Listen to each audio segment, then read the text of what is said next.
Êtes-vous déjà arrivé au début d'une journée, non pas avec un sentiment de manque, mais avec le poids de ce que vous avez déjà? Vous regardez votre travail, votre famille, votre santé, toutes ces choses que l'on appelle des bénédictions. Mais au lieu d'une paix profonde, vous ressentez une pression subtile, une anxiété sourde. La bénédiction d'un emploi stable devient la peur de ne pas être à la hauteur. La joie d'avoir des proches se transforme en inquiétude constante pour leur bien-être. Les ressources que vous avez amassées engendrent la crainte de les perdre ou de mal les utiliser. Vous vous demandez « Comment puis-je gérer tout cela ? Comment être un bon intendant de ce que Dieu m'a confié sans me laisser écraser par le fardeau de la responsabilité ?»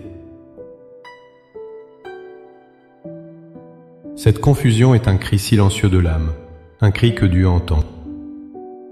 La réponse ne se trouve pas dans une meilleure organisation, plus d'efforts ou une planification plus stricte. La réponse réside dans une ressource divine que nous oublions souvent de demander, la sagesse. Dans les minutes qui suivent, nous n'allons pas prier pour obtenir plus, mais pour recevoir la capacité divine de gérer ce que nous avons déjà. Je vous invite à un voyage intérieur pour transformer le poids de vos bénédictions en une source de joie et de service, en demandant à celui qui donne tout, la sagesse pour tout gérer. Avant de formuler notre prière, il est essentiel de solidifier notre foi sur un principe fondamental. Nos bénédictions ne nous appartiennent pas. Elles nous sont confiées. Nous sommes des gérants, des intendants, et non des propriétaires. La Bible nous le rappelle constamment.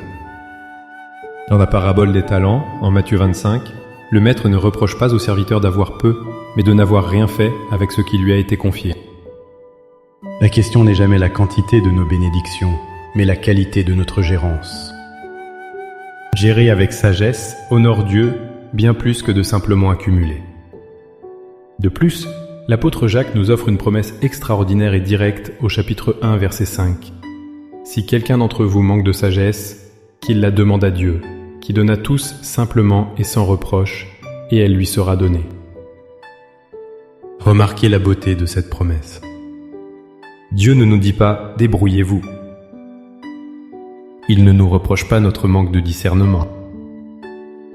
Au contraire, il nous invite à puiser dans son infinie sagesse, et il promet de la donner généreusement. Notre sentiment d'être dépassé n'est donc pas une fatalité, mais une invitation. C'est le signal que le moment est venu de cesser de nous appuyer sur notre propre intelligence limitée et de nous connecter à l'intelligence illimitée de notre Créateur. Maintenant, avec une foi ferme en cette promesse, élevons nos cœurs vers le Seigneur.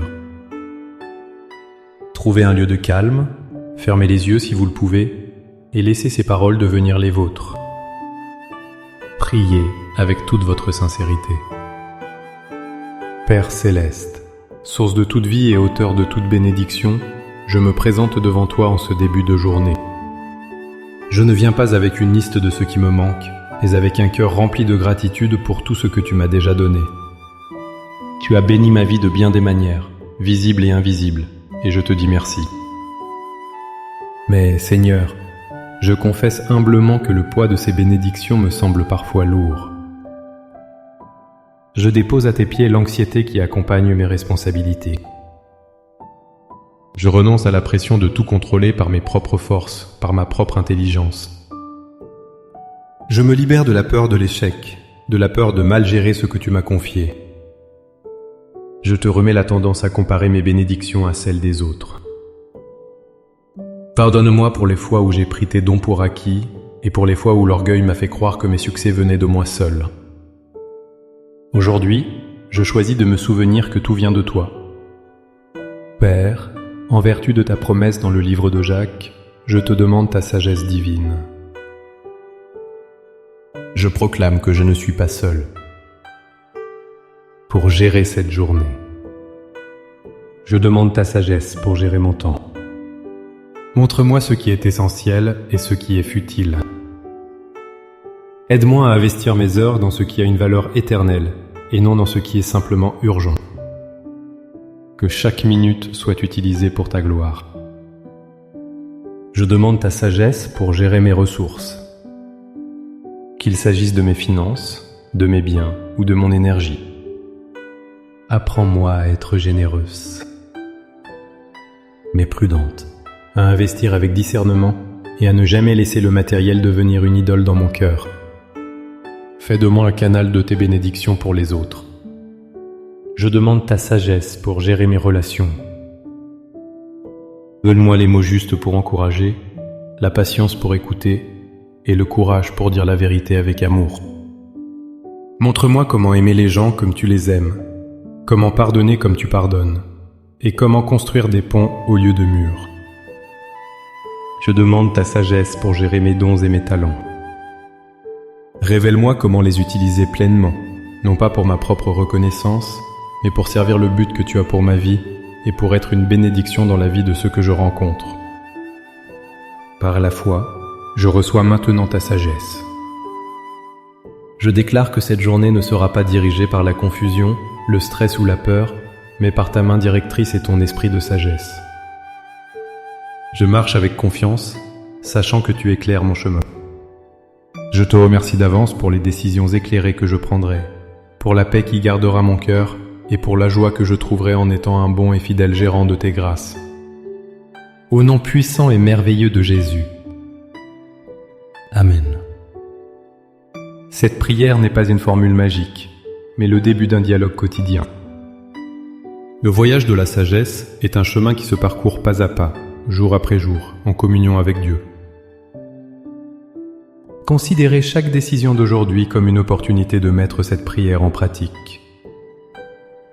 Avant de répondre à un email, avant une conversation difficile, avant de faire un achat, prenez une seconde pour murmurer « Seigneur, ta sagesse ici ».